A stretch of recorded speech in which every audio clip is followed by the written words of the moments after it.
जय Hind. Welcome to success एक जिद। तो जैसा कि आप सभी जानते हैं कि आपके इंडियन नेवी में जो एसएसआर और डब्ल्यू के एग्ज़ाम हैं वो आपके कंडक्ट हो चुके हैं।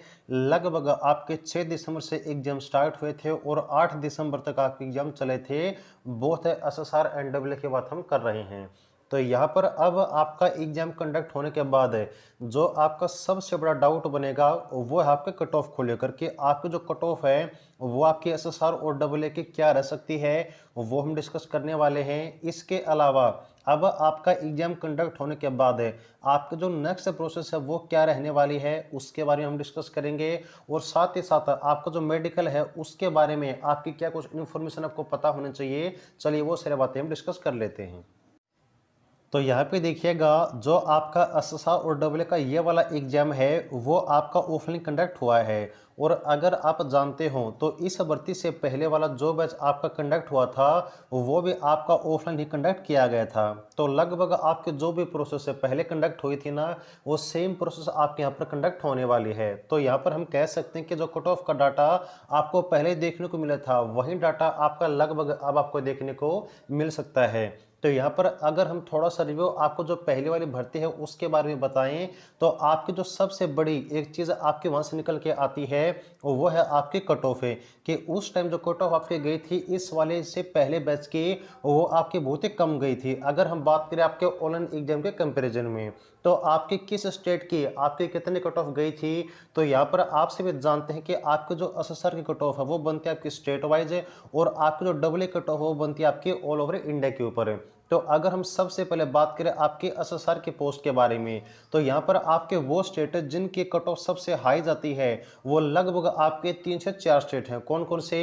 एक आपका है यूपी, दूसरा आपका है हरियाणा, तीसरा आपका है बिहार, उसके बाद है राजस्थान। तो लगभग आपके 3 से 4 ये वाले ऐसे स्टेट हैं जिनकी कट ऑफ आपके एसएसआर की हाई जाती है। अगर बात करें पहले कट ऑफ कितनी गई थी तो आपका जो यूपी है उसकी इस वाली जो पहले बैच की कट ऑफ थी वो गई थी आपकी 40। कितनी गई थी? 40 कट ऑफ आपकी गई थी आउट ऑफ 100। देन अगर हम बात करें आपके हरियाणा की तो हरियाणा कट ऑफ गई थी आपकी 41 41 से। बात करें बिहार की तो बिहार के जो कट ऑफ वो गई थी आपकी 33 33 से। देन अगर हम बात करें राजस्थान की तो वो कट ऑफ कितने की थी राजस्थान की? वो गई थी आपकी 43 43 से। तो यहाँ से एक चीज़ आपकी साफ हो जाती है कि लगभग आपके जो स्टेट हैं जिनमें कट ऑफ आपकी हाई रहती है वहाँ पर भी अगर आपकी कट ऑफ इतनी है तो इन सब के अलावा जितनी आपके अदर स्टेट बच जाते हैं उनकी कट ऑफ इनसे कम जाएगी, बिल्कुल गारंटी के साथ हम कह सकते हैं। तो अगर बात करें आपका जो ये वाला एग्जाम था तो उसका अगर हम एनालिसिस करें तो सबसे मेन चीज़ कि आपका जो एग्जाम का लेवल था इस वाले भर्ती में तो वो आपका बहुत ही ज़्यादा इजी आपको देखने को मिला था। और इजी एक और दिन से बन जाता है। वो क्या है कि आपकी इस वाले बैच में ना तो कोई आपकी सेक्शन कट ऑफ थी और ना ही कोई आपकी नेगेटिव मार्किंग थी, क्योंकि वहां पर अगर आपके सेक्शन कट ऑफ नहीं है और अगर आपकी नेगेटिव मार्किंग नहीं है तो एक चीज़ कन्फर्म है कि आप लोग अपने सभी क्वेश्चन 100 के 100 अटेम्प्ट करोगे। दूसरी चीज़ है कि आपका यहाँ पर सेक्शन कट ऑफ का मतलब एक ये होता है कि आपके 4 सेक्शन थे एग्जाम में, तो अगर कोई आपका ऐसा सेक्शन जो वीक है तो आप उसको अवॉइड कर सकते हैं और किसी दूसरे सेक्शन में आप अपना बेटर स्कोर कर सकते हैं। ओके, तो यहाँ से आपका एग्जाम का इजी होना साथ साथ आपका एग्जाम का थोड़ा सा स्कोर का बंडल दोनों यहाँ पर इक्वल आपके रेशो बन जाते हैं। ओके, इसके अलावा आपका एक और चीज़ जो आपकी कट ऑफ को बढ़ाने में घटाने में एक इंपॉर्टेंट रोल प्ले करता है वो है आपकी एग्जाम में अटेंडेंस है। यहाँ पर अगर मैं बात करूँ आपके जितने भी एग्जाम हुए हैं जितने भी सेंटर पर आपके बच्चे बुलाए गए थे तो वहाँ पर जो रिपोर्टिंग आपकी रही थी ना तो उसमें से मैं आपके किसी एक स्पेसिफिक सेंटर की बात नहीं कर रहा, सभी सेंटर को मिलाकर अगर हम बात करें तो लगभग आपकी 100% में से जो अटेंडेंस रही है वो आपकी 60 से लेकर 65 के बीच में रही है। किसकी बात हम कर रहे हैं? आपकी अटेंडेंस की बात कर रहे हैं जो कि हाल ही में आपके एग्जाम 6 से 8 दिसंबर के बीच में कंडक्ट हुए हैं। ओके, तो यहाँ पर ये आपका मेन रीजन बनता है एग्जाम का लेवल, आपकी अटेंडेंस है और एक यहाँ पर आपकी मेन चीज़ है आपकी एसएसआर की स्टेट वाइज कट ऑफ होना और डबल ए की आपके ऑल ओवर इंडिया के ऊपर कट ऑफ होना आपकी कट ऑफ के ऊपर बनने में एक इंपॉर्टेंट रोल आपका प्ले होता है। तो यहाँ पर अगर इन सभी पॉइंट को मिलाकर अगर हम बात करें कट ऑफ के बारे में तो देखिएगा यहाँ पर जो आपकी एसएसआर की कट ऑफ बनने वाली है, जिसकी वैकेंसी कितनी है, टोटल वैकेंसी एसएसआर के आपकी 2000 प्लस रहने वाली है। ये 2000 से ज़्यादा होंगी, 2000 से कम नहीं होंगे, ये चीज़ आप ध्यान में रखिएगा। तो अगर हम बात करें आपकी स्टेट वाइज, तो देखिएगा जो मैंने आपको 4 स्टेट बताए थे ना, अगर आप कौन कौन सी स्टेट है, यूपी, राजस्थान, हरियाणा, बिहार, अगर इन चारों स्टेट में से किसी भी एक स्टेट से आप बिलोंग करते हैं तो आपकी जो कट ऑफ रहने वाली है, इस बार की मैं बात कर रहा हूं, तो वो आपके लगभग कितने रहने वाली है, आप लोग 35 प्लस उसको मानकर चल सकते हैं कि अगर आपका 35 प्लस स्कोर है तो वहां पर आराम से आप लोग अपना एग्जाम क्वालिफाई कर दोगे। अगर इस 4 स्टेट के अलावा बात करें कट ऑफ के बारे में, तो इन 4 स्टेट के अलावा अगर आपका 28 से लेकर 30 के बीच में स्कोर है ना, तो आप लोग बिल्कुल आराम से एग्जाम क्वालिफाई कर दोगे। और कुछ तो आपके ऐसे स्टेट हैं जैसे कि गुजरात हो गया या फिर आपके यूटी हो गए, तो इन सभी से आपकी जो कट ऑफ बनने वाली एसएसआर की, वो तो आपकी 15 से 20 के बीच में बन सकती है। इसका जो यहाँ पर कोई एक एग्जैक्ट डाटा फिक्स से नहीं है, लेकिन कट ऑफ इनके बहुत ही कम रहने वाली है, ये चीज़ आपकी बिल्कुल कन्फर्म है। तो अगर आपका इतना स्कोर बनता है तो एसएसआर का एग्जाम आप लोग आराम से क्वालिफाई कर दोगे। देन अगर हम बात करें आपके डबल ए कट ऑफ की, तो वो आपकी बनती है ऑल ओवर इंडिया के ऊपर है।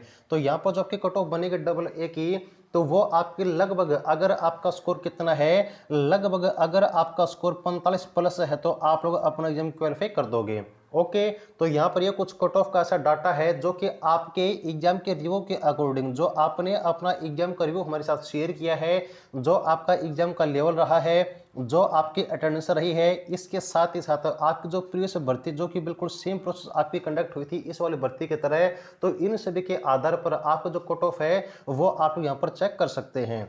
अब अगर बात करें हम आपकी नेक्स्ट प्रोसेस की, तो वो देखिएगा।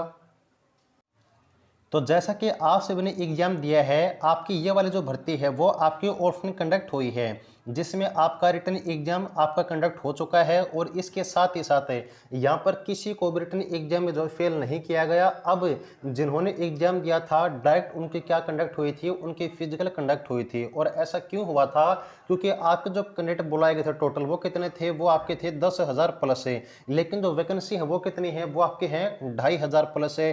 तो यानी कि अब अगर वो एग्जाम में बच्चे फेल कर देते तो फिजिकल में भी आउट होने हैं, और आपके जो आके मेडिकल होने वाला है उस प्रश्न में भी आउट होने वाले हैं। तो इसी वजह से जिन्होंने भी एग्जाम दिया है उन सभी को पास किया गया था।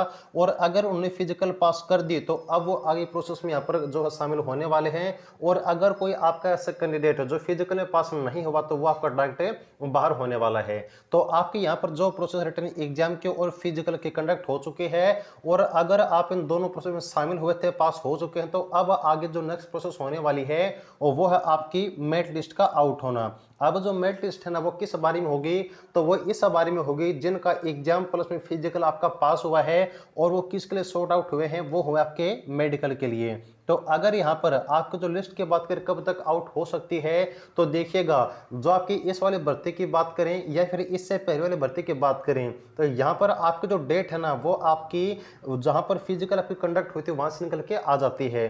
तो अब जो आपकी लिस्ट लगने वाली है वो आपके ध्यान से सुन लीजिए, 20 से लेकर और 25 दिसंबर के बीच में। हाँ जी, हम बिल्कुल आपकी इसी महीने की बात कर रहे हैं, दिसंबर की 20 से लेकर 25 दिसंबर के बीच में कभी भी आपकी एसएसआर डबल जो लिस्ट है वो आउट हो सकती है। मेरिट लिस्ट किस चीज के लिए, आपके मेडिकल के लिए। और अगर आप लोगों का लिस्ट में नाम आ जाता है तो आप लोगों को क्या कंडक्ट होगा, आपका कंडक्ट होगा मेडिकल। जो मेडिकल होने वाला है उसमें देखिएगा, वैसे ज्यादा हार्ड तो नहीं होता, लेकिन इतना नॉर्मल भी नहीं होता है आपका नेवी का मेडिकल।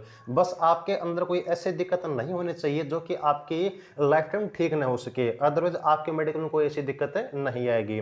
तो मेडिकल बात करें कहां पर कंडक्ट होगा, तो मेडिकल आपका आईएनएसएल का में कंडक्ट होने वाला है। और फिर से बताता हूं, जिनका लिस्ट में नाम आएगा ना उन्हीं का मेडिकल कंडक्ट होने वाला है। अगर एक बार आपका मेडिकल में कोई पॉइंट बन जाता है जो कि आपका परमानेंट न हो, तो आपका रीमेडिकल वहां पर कंडक्ट हो सकता है। या फिर अगर आप पहली बार में मेडिकल फिट पाए जाते हैं तो वहां पर आपको डायरेक्ट ज्वाइनिंग जो वो आपको प्रोवाइड करवा दी जाएगी।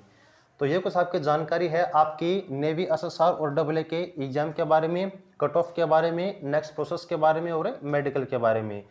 तो ये थी आपकी जानकारी आपके नेवी की भर्ती के बारे में, जो कि आपके डाउट आ रहे थे उनको लेकर।